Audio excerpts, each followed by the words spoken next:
The human brain is a network of approximately 100 billion neurons. Different experiences create different neural connections which bring about different emotions. And depending on which neurons get stimulated, certain connections become stronger and more efficient, while others may become weaker. This is what's called neuroplasticity. Someone who trains to be a musician will create stronger neural connections that link the two hemispheres of the brain in order to be musically creative. Virtually any sort of talent or skill can be created through training. Rudiger Gamm, who was a self-admitted hopeless student, used to fail at basic math, and went on to train his abilities and became a famous human calculator, capable of performing extremely complex mathematics. Rationality and emotional resilience work the same way. These are neural connections that can be strengthened. Whatever you are doing at any time, you are physically modifying your brain to become better at it.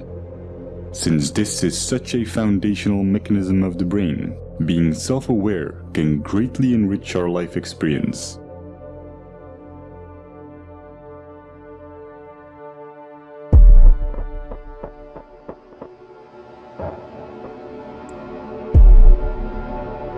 Specific neurons and neurotransmitters, such as norepinephrine, trigger a defensive state when we feel that our thoughts have to be protected from the influence of others.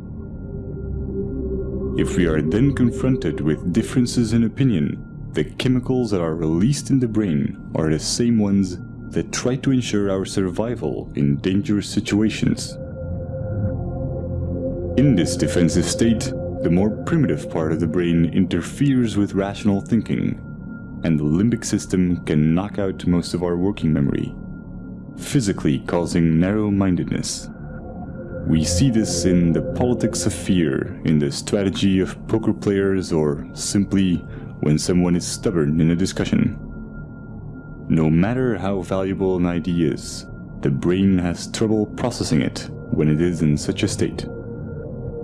On a neural level, it reacts as if we're being threatened, even if this threat comes from harmless opinions or facts that we may otherwise find helpful and could rationally agree with.